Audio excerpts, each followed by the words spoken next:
Study for Obedience.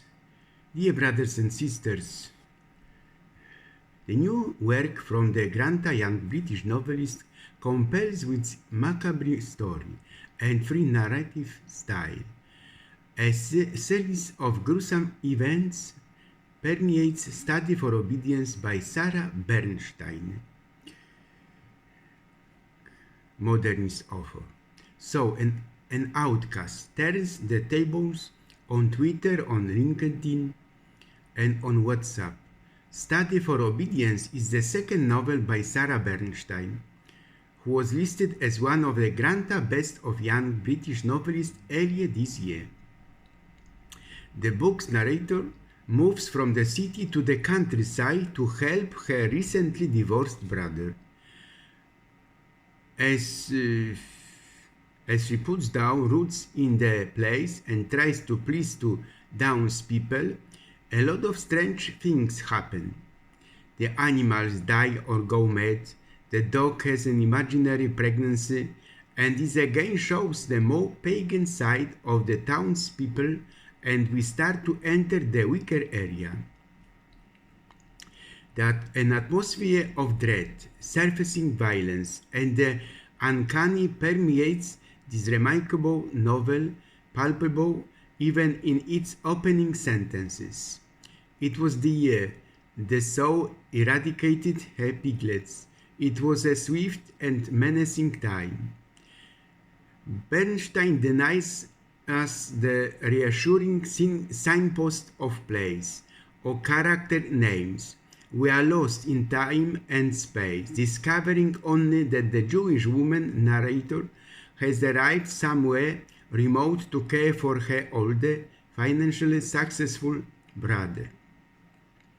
Macabre things soon begin to ensue. An Ivy tangled in fencing half-births, a lamb now dead, its eyes pecked out. The much-loved dairy cows threw themselves against the walls, roaring and roaring, before being cold, then buried in a mass grave. The locals become increasingly hostile towards and terrified of the narrator, suspecting her, the outsider, of being behind these troubling events. The narrator details her assiduous care for her brother, but when she falls ill, we can't help but share the suspicions of the townsfolk. We have witnessed an obedient woman turn the tables and become empowered. She has become murderous too. Originally from Montreal, Canada, Bernstein is a lecturer in Scottish literature. She has stated that her interests are in the idea of literary difficulty, its forms, its uses, its affordances. There is certainly a great deal that could be construed as difficult both in this novel and in her first The Coming Bad Days novel from 2021, in which an exiled academic struggles to connect with others in an unnamed university town as she embarks on researching the poet Paul Celan.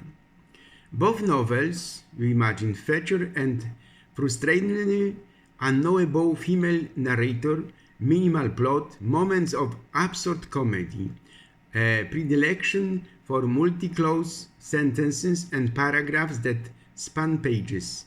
And yet, for all this, the book is surprisingly easy to read. With so little space to breathe on each page, the reader is utterly transported into Bernstein's unsettling and unknowable worlds. While many of the tropes of Study for Obedience are familiar from Bernstein's first novel, there is a decided shift away from feminine vulnerability and passivity towards the thrilling anarchic potential of a woman's agency, evident in the neat pivot of this sentence. Who knew what might happen, what one might be capable of? Bernstein finds inspiration in the artist Paula Rigaud, who provides one of the book's epigraphs.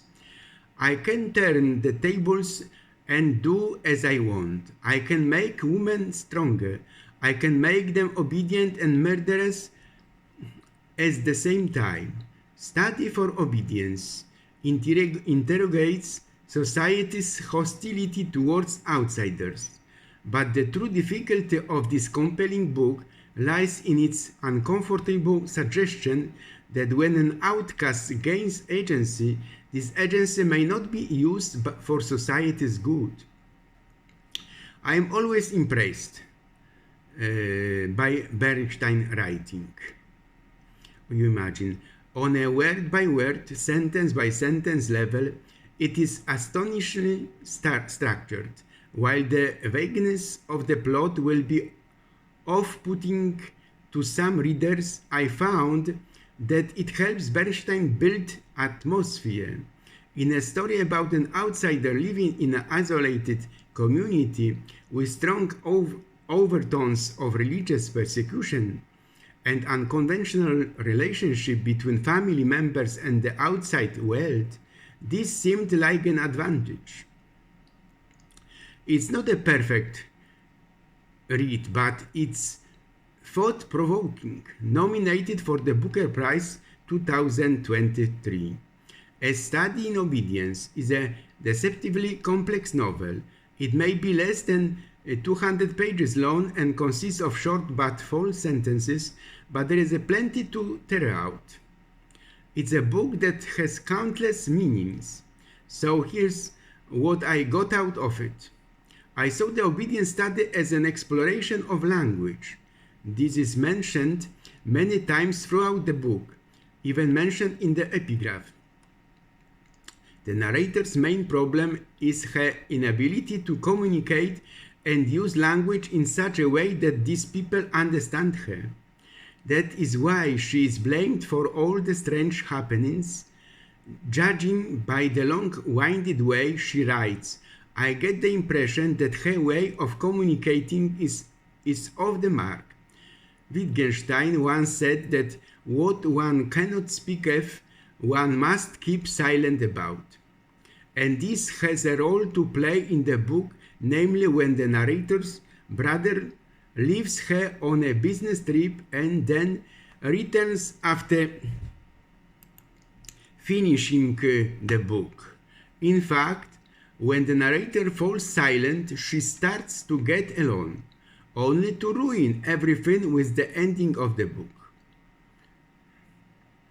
I also saw it as a representation of nature's dichotomy of beauty and ugliness.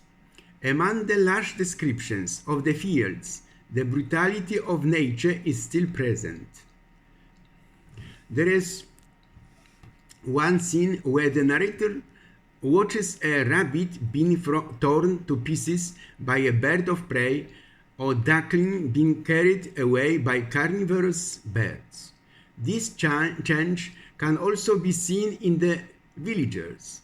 They immediately go about their routine loosely, then burn straw bales and offer freshly dead piglets at the altar. In the note, I usually check them after reading the book. It says that the novel is about complicity, and I see that once again the narrator actually blames herself for all the things that happen in the country, but it is related to the theme of language.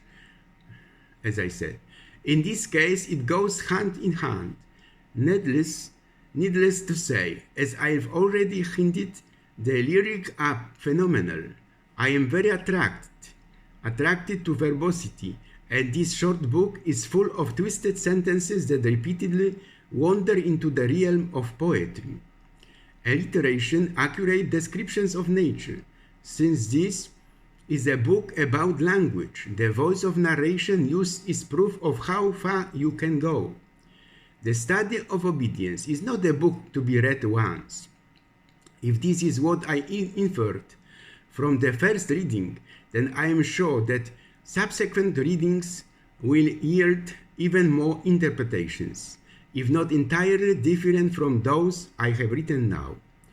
Due to the deceptiveness of this book, I have a feeling it will cause a Marmite reaction, but let it all sink it and you'll have a satisfying job.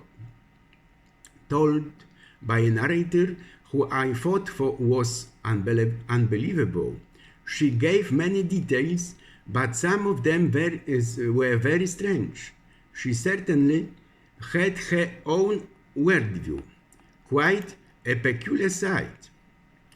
Here we have a woman who considers herself different from others and tries to fit in by pleasing people, being obedient and meeting the needs of those around her, no matter how much she likes to fit it. So it's rather skewed by that fact. It doesn't result in more of a fit, but in her becoming more of an outsider, an outcast. Incredible, because although it tells us a lot, what it doesn't tell us is very telling. What is really going on with her brother? What is their relationship really like?